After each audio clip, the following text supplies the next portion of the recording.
Bismillahirrahmanirrahim. Assalamualaikum warahmatullahi wabarakatuh. Selamat datang di channel Gurung Gunung. Dan pada kesempatan kali ini saya akan mengulas live USB salah satu distro Linux yang berasal dari negeri ginseng Korea Selatan. Dan nama dari distro ini adalah Harmonica R, sebuah distro dengan basis Linux Mint. Dan ini adalah tampilan dari Harmonica R yang sangat elegan. Berikutnya kita akan menuju ke website resminya, yaitu di harmonicar.org. Dan pada laman website Harmonica R di sini disajikan sebuah website dengan bahasa Korea. Namun untuk memudahkan kita, maka kita bisa mengubah menu pilihan bahasanya menjadi bahasa Inggris. Dan di sini dijelaskan bahwa Harmonica R merupakan sebuah distro yang berbasiskan Linux Mint OS yang diharapkan bisa nyaman untuk digunakan. Selanjutnya, distro ini juga memenuhi standar dan universalitas skala internasional dan domestik. Berikutnya, fitur apa saja yang bisa kita dapatkan dari distro ini? Di sini disebutkan bahwa ini merupakan distro dengan proses instalasi yang sangat simple, nyaman digunakan, open source, dan terdapat komunitas yang bisa menjawab masalah kita tentang Harmonica R. Kemudian, untuk bisa mendapatkan file ISO dari distro ini, Anda bisa menuju ke menu download. Pada laman menu download di sini disediakan beberapa mirror dan versi. Yang pertama Harmonica R 6.0 TPEG Lite. Ini yang versi Lite dan ini yang versi full. Dan yang sekarang saya gunakan adalah Harmonica R 6.0 TPEG.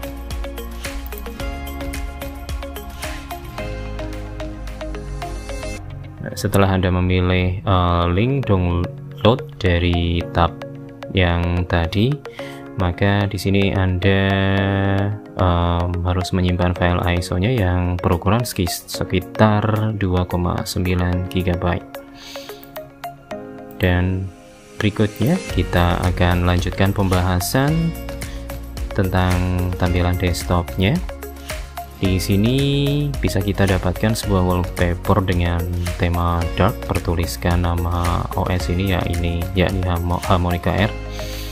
Dan pada desktop terdapat 4 buah shortcut, antara lain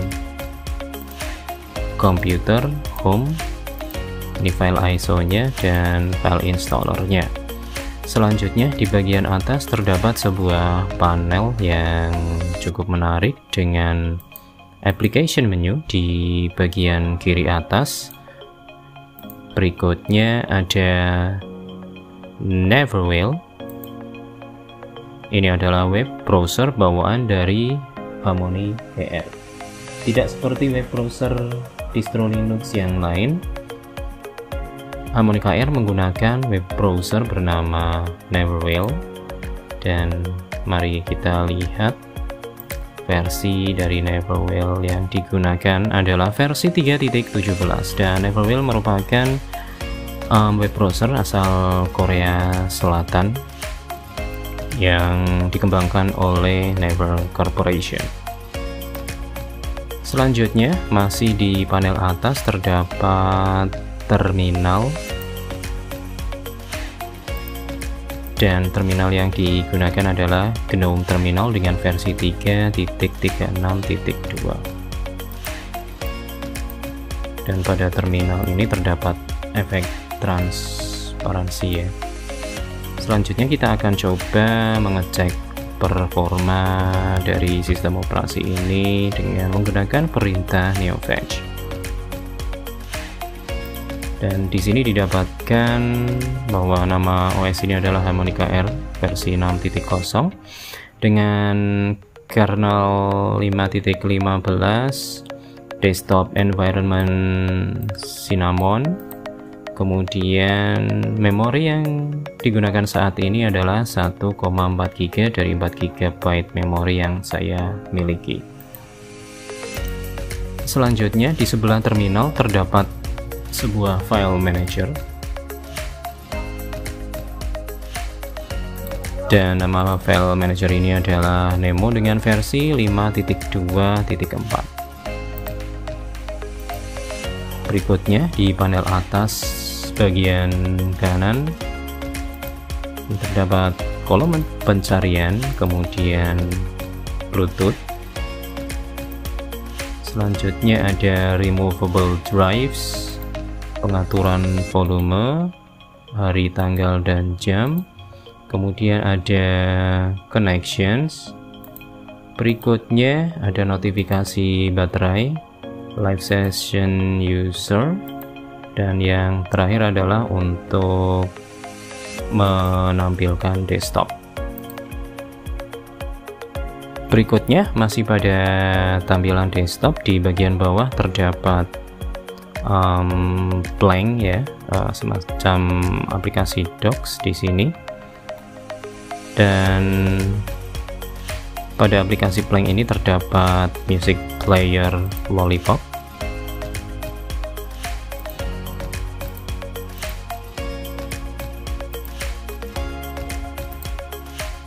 Dan versi Lollipop yang digunakan di sini adalah 1.4.19. Selanjutnya ada sistem shutdown. Berikutnya ada trash atau sampah, dan selanjutnya ada software manager, di mana Anda bisa mencari aplikasi yang Anda butuhkan di sini dan menginstalnya dengan sangat mudah. Selanjutnya ada web browser Neverwhale. Berikutnya ada media player Celluloid. Dan Celluloid yang digunakan adalah versi 0.21. Selanjutnya kita akan coba mengulas aplikasi apa saja yang sudah terinstall di dalam sistem operasi ini. Kita bisa melihatnya pada application menu di bagian pojok kiri atas, dan di sini tampilannya cukup menarik dengan panel kiri dan kategori aplikasi yang sudah dikelompokkan di sini ya. Pada bagian kiri terdapat software center, kemudian di bawahnya ada setting, sistem setting ya, dan Anda bisa mengkustomisasi komputer Anda dengan menggunakan menu ini. Berikutnya ada file manager, dan ini adalah Harmonica Air Community. Kemudian ada help, bantuan, ada lock screen, logout, dan quit untuk mematikan komputer. Berikutnya pada kategori aplikasi terdapat beberapa kategori, antara lain yang pertama yaitu aksesoris, di mana pada kategori aksesoris ini banyak terdapat aplikasi yang sudah terinstall ya. Yang pertama ada Archive Manager, Balena Etcher untuk flash OS image ke SD card maupun USB. Kemudian ada Boot Select untuk memilih boot menu, kalkulator, karakter map, clock, Conky Manager, Conky Toggle, File Share, Warpinator, Files Manager ya. Kemudian ada Phone, Note on Board. Selanjutnya ada password and keys untuk mengatur password, ada screenshot untuk menangkap layar, ada shutter, ini juga aplikasi screenshot sama untuk menangkap layar, ada SSH Connection Manager, sticky note, ada terminal text editor untuk mengedit file teks, kemudian ada USB image writer untuk membuat bootable USB stick, ada USB stick formatter untuk memformat USB. Selanjutnya ini adalah aplikasi yang sangat bagus menurut saya, namanya adalah Ventoy, sebuah aplikasi yang bisa Anda gunakan untuk membuat multi boot USB. Dengan aplikasi ini Anda bisa membuat multi boot ya, dimana di dalamnya bisa terdapat banyak file ISO yang bisa kita gunakan hanya dengan copy paste. Setelah itu saat booting Anda bisa memilih sistem operasi yang ingin Anda boot saat itu. Berikutnya masih di kategori aksesoris, yang terakhir adalah Vim, sebuah aplikasi editor teks. Berikutnya kategori di bawah aksesoris ada games. Ada beberapa games ringan di sini yang bisa Anda mainkan untuk mengisi waktu luang. Ada DOSBox, Hanme, K-Mahjong, K-Mines, Nights, KR-Eversi, dan K-Sudoku.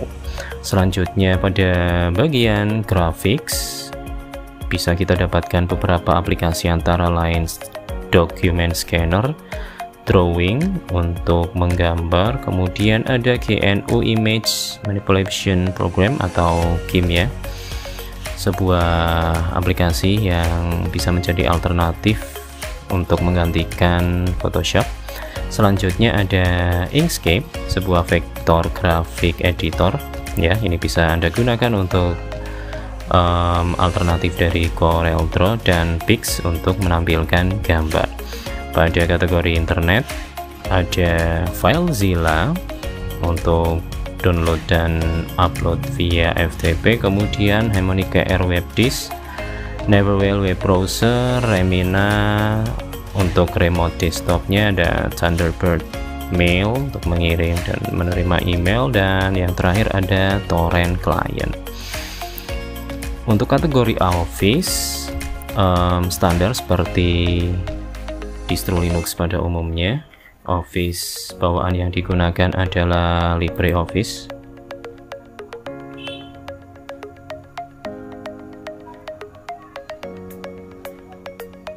Dan ini adalah tampilan dari LibreOffice Writer, dan LibreOffice yang digunakan adalah versi 6.4.7.2. Selanjutnya masih di kategori Office, selain LibreOffice, ternyata di sini juga sudah disematkan sebuah aplikasi web ya, untuk MS Microsoft Office 365, dan pastinya ini adalah Microsoft Office 365 versi online, dimana untuk bisa menggunakannya Anda harus sign in dulu dengan menggunakan akun Microsoft. Dan pada kategori Office yang terakhir kita bisa mendapatkan PDF Viewer untuk menampilkan file PDF. Kemudian di bawah Office ada Programming ya, ini jarang ditemukan di distro Linux lainnya. Di sini sudah diinstal beberapa aplikasi programming seperti DevHelp, Glade, Meld, dan Poedit. Berikutnya di kategori Sound and Video ada aplikasi yang cukup bagus ya. Di sini ada IPTV Hypnotics, Kazam untuk merekam layar, dan saat ini saya juga menggunakan aplikasi ini untuk menangkap layar. Kemudian ada Kodi, Media Player Celluloid, kemudian Music Player Lollipop, OBS Studio, aplikasi penangkap layar yang cukup canggih ya dibandingkan dengan Kazam yang ringan. Ini lebih kompleks lagi dan bisa juga digunakan untuk streaming. Dan ini adalah tampilan dari OBS, dan versi yang digunakan adalah versi 25. Selanjutnya di bawah OBS Studio ada VLC Media Player, sebuah video player yang dilengkapi dengan tool-tool yang cukup menarik, antara lain yaitu bisa kita gunakan untuk mengkonversi file video.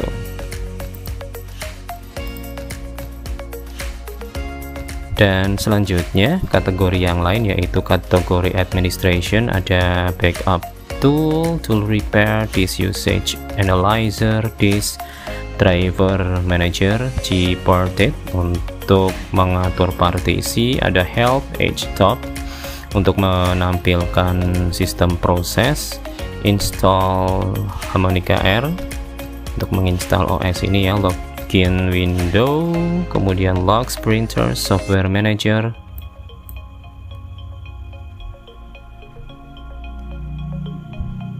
Berikutnya ada software sources, Stacer. Nah, ini adalah aplikasi pembersih case yang cukup menarik ya, bisa dijadikan alternatif untuk menggantikan si cleaner pada Windows. Tapi sayang sekali di sini menggunakan bahasa Korea. Dan untuk membersihkan case-nya bisa Anda lakukan seperti ini.